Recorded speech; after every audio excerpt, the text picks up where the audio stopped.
O universo começou num estado quente e denso e mínimo, e começou a se expandir. Ao mesmo tempo, o universo se expande de porções mínimas do diâmetro de um próton para mais de 1 bilhão de anos-luz em uma fração. Elas interagem com o mar de partículas e antipartículas para criar uma sopa cósmica de energia. 100 segundos após o Big Bang, as temperaturas caíram para 1 bilhão de graus. Prótons e nêutrons se fundem pela força nuclear forte para criar o núcleo de hidrogênio pesado. Levados pela temperatura intensa e pressão, a fusão nuclear converte o núcleo do hidrogênio pesado em hélio. Após alguns minutos, cerca de 1/4 do hidrogênio é convertido em hélio que, por sua vez, produzirá elementos mais pesados. Nebulosa. Então, 380 mil anos após o Big Bang, a matéria e a radiação se separam, permitindo que os fótons ou os raios de luz viajem desimpedidos pelo espaço. Quando o universo está com algumas centenas de milhões de anos, a gravidade atrai o hidrogênio e o gás hélio para formar nuvens que se dissolvem, formando as primeiras estrelas. Quando o universo está com cerca de 500 milhões de anos, grupos de estrelas e gás formam as primeiras galáxias. Enquanto as galáxias se agrupam sob a força da gravidade, as primeiras estrelas morrem e liberam elementos pesados recém-formados. Carbono, nitrogênio e oxigênio. Elementos básicos à vida. Esses elementos pesados finalmente se moldam para formar novas estrelas. Mais de 9 bilhões de anos após o Big Bang, o nosso Sol se forma dentro de uma nuvem de gás na galáxia Via Láctea. Restos de gás de partículas de poeira circundam o Sol e se unem para formar os planetas no nosso sistema solar.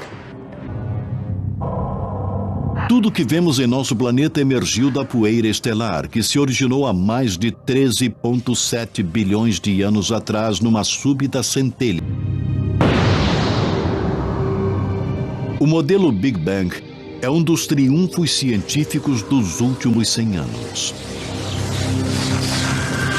Através de um exame minucioso e luta, a ciência mapeou agora uma viagem de volta a quase ao início dos tempos. E a busca continua, enquanto novas descobertas responderão por que estamos aqui e de onde viemos. Beto, vá dormir. Você já assistiu demais essas coisas de astronomia. Ah, mãe, mas agora vai passar sobre a formação das estrelas. Já é muito tarde. Amanhã tem aula. Pô, mãe, tá bom.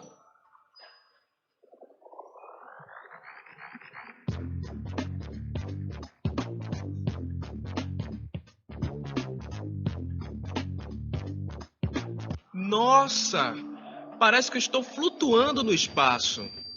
E está mesmo. Aqui, a gravidade é diferente. As estrelas bem sabem. Quem é você? Sou Lia, um ser do universo que cuida das estrelas desde que elas nascem.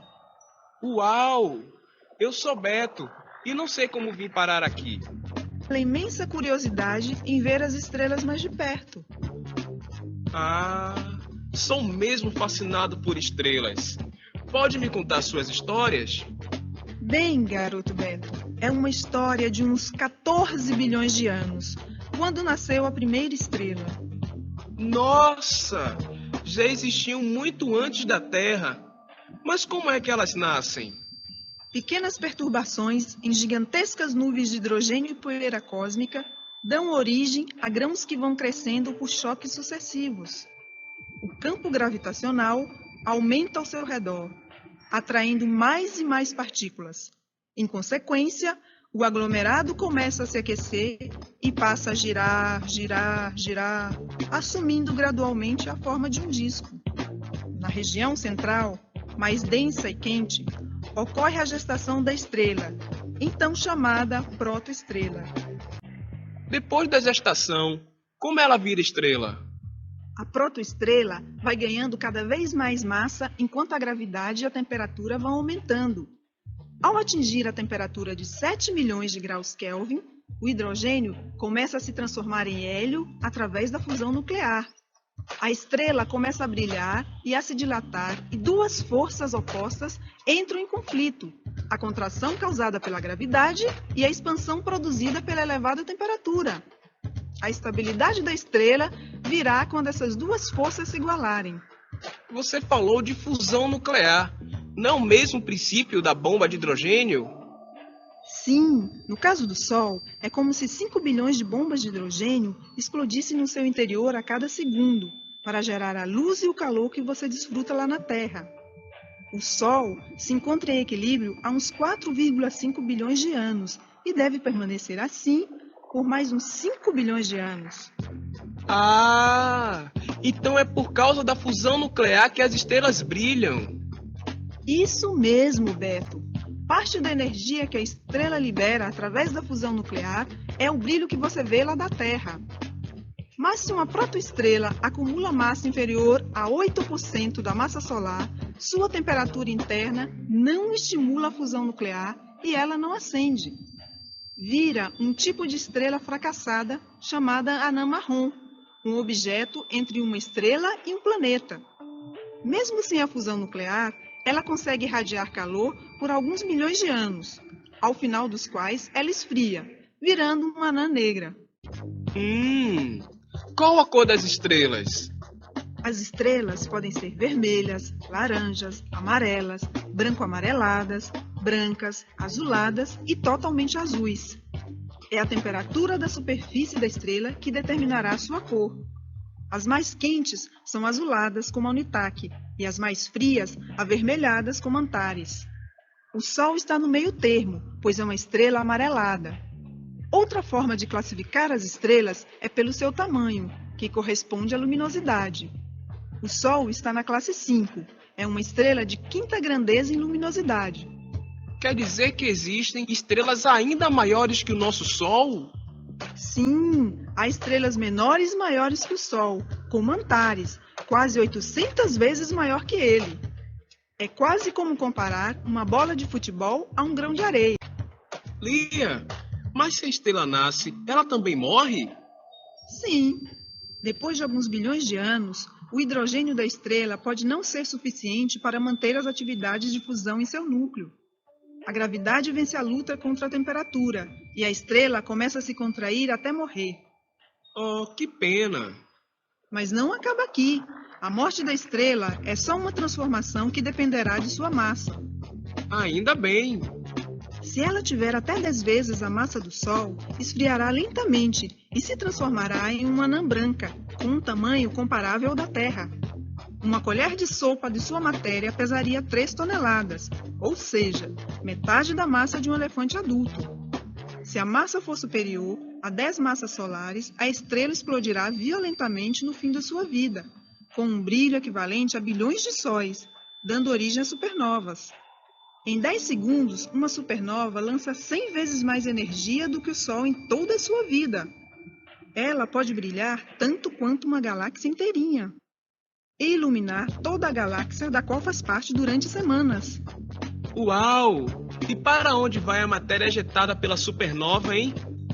A explosão espalha pelo universo todos os elementos químicos mais pesados que o ferro, encontrados na Terra e em outros planetas. Ela é uma espécie de fábrica cósmica dos elementos químicos e graças a ela você pode existir. Então eu sou filho das estrelas. Coisa por aí. Depois do colapso da estrela, o núcleo pode ter diferentes destinos. Se a sua massa for menor que 2,5 vezes a massa do Sol, ele virará uma estrela de nêutrons. Se for maior, será um buraco negro. Lia, o que são essas estrelas de nêutrons? São objetos residuais da explosão de uma supernova. Sua densidade é tão alta que uma colher de sopa de sua matéria pesaria 1 bilhão de toneladas. Ela gira com velocidade bem superior à do Sol, com período de rotação igual a frações de segundos. Vem cá, e os buracos negros? Resultam do colapso de estrelas de massa tão grande que nada pode deter a contração durante a sua morte. Toda a matéria do núcleo da estrela é concentrada em um minúsculo ponto, produzindo um campo gravitacional tão intenso que capta até mesmo a luz. Por isso são negros. Se nem a luz escapa ao buraco negro, como a gente sabe que ele existe? Por meios indiretos.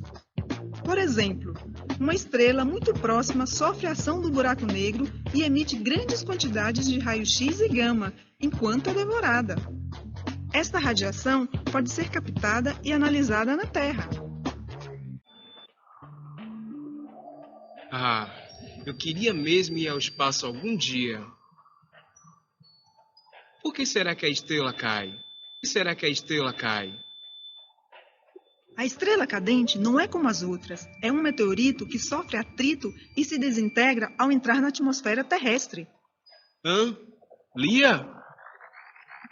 Acho que precisa.